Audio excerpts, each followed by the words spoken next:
À tous, c'est parti. Voilà, donc moi en fait, le confinement là, ça me fait penser à la lecture, aux livres. Bon, forcément c'est sur les livres, sur la botanique, sur les plantes. Et donc voilà, de ne pas être présent au jardin botanique, ça ne m'empêche pas de continuer à penser à la botanique. Et comme je ne peux pas être présent non plus à la bibliothèque du service, eh ben, je vais vous présenter ma petite bibliothèque personnelle.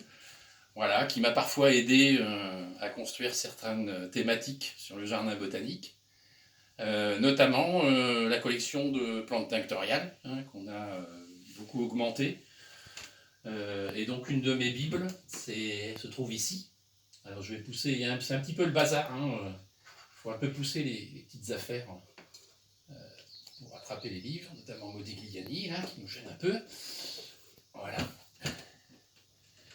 Et donc en fait, voilà, le guide des teintures naturelles par Dominique Cardon, voilà, qui a été ma bible pour toutes ces plantes-là.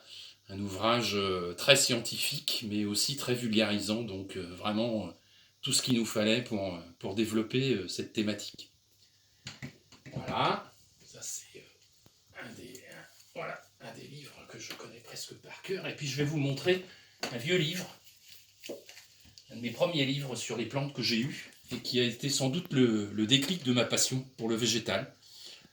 Voilà, notamment une image qui m'a fasciné sur des séquoias géants aux États-Unis. Voilà, et qui a déclenché toute cette passion et toute cette vie sur le végétal. Voilà.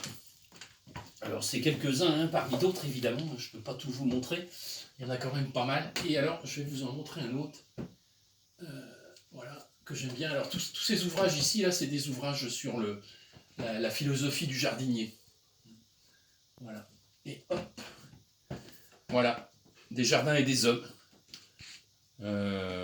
avec Patrick Scheder, musicien, donc qui joue de la musique et avec lesquels des personnes connues ou pas connues lisent des textes sur les jardins. Il est venu à la Gacilly et j'ai été ému par le texte qu'il a écrit sur les jardiniers, parce que je ne pensais pas que quelqu'un qui n'était pas du métier pouvait comprendre ce que c'était qu'un jardinier.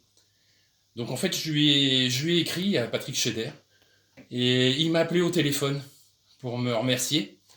Moi, je lui ai écrit pour lui dire combien j'avais été ému par ces textes. Et donc, en fait, j'arrête pas de les lire, donc je les connais presque par cœur, et je vais vous en lire un petit passage.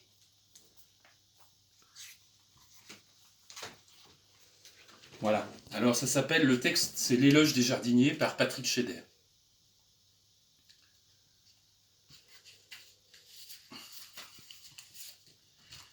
J'ai rencontré des gens formidables, les jardiniers, qui m'ont fait confiance. Eux, qu'on relègue au bas de l'échelle sociale, manifestent une très vive sensibilité et n'ont pas peur de collaborer avec passion à un projet hors norme. Je les aime et j'ai compris qu'il y a un art des jardins, mais aussi une philosophie humaniste du jardinier et des jardins, qui est une voie d'inspiration positive pour notre société. Ça, c'est un premier petit passage. Je vais essayer de vous en lire un autre, que j'aime beaucoup.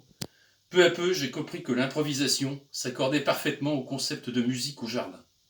Habitué à improviser en musique, je bousculais les habitudes et j'allais à la rencontre de ces très grands improvisateurs que sont les jardiniers, dont le vouloir et le savoir sont contredits sans cesse par la nature et qui improvisent naturellement pour s'adapter. Je trouve que en ce moment, c'est d'autant plus d'actualité. Allez, un autre petit. Voilà. J'écoute les histoires du jardinier, je reconnais le terrain avec lui, je visite, j'arpente, je suis attentif à sa difficulté d'être parfois, j'apprends, notamment les réactions des usagers à l'herbe qui pousse. On ne saurait croire combien laisser pousser l'herbe et ne pas empoisonner l'air que nous respirons sont des actes courageux. Il semblerait que les hommes craignent l'herbe. Ils se montrent bien plus tolérants envers un automobiliste indélicat. L'herbe en offusque plus d'un, comme disait Monsieur de la Quintigny. Et l'on entend des cris. Quoi, nous payons des impôts et on laisse le trottoir à l'abandon? C'est sale, l'herbe. Comment s'étonner que les grands principes écologiques soient mal perçus, alors que l'incompréhension commence sur le trottoir? Et qui s'occupe de ce travail de conviction quotidien? Le jardinier, qui n'est ni un homme politique, ni un décisionnaire, et qui doit prêcher, expliquer, s'expliquer. Voilà, bien à vous tous. Je vais m'arrêter là parce que je crois que je pourrais lire tout le livre. Donc ça serait sans doute un petit peu ennuyeux. Voilà, à la prochaine pour de nouvelles aventures littéraires et botaniques.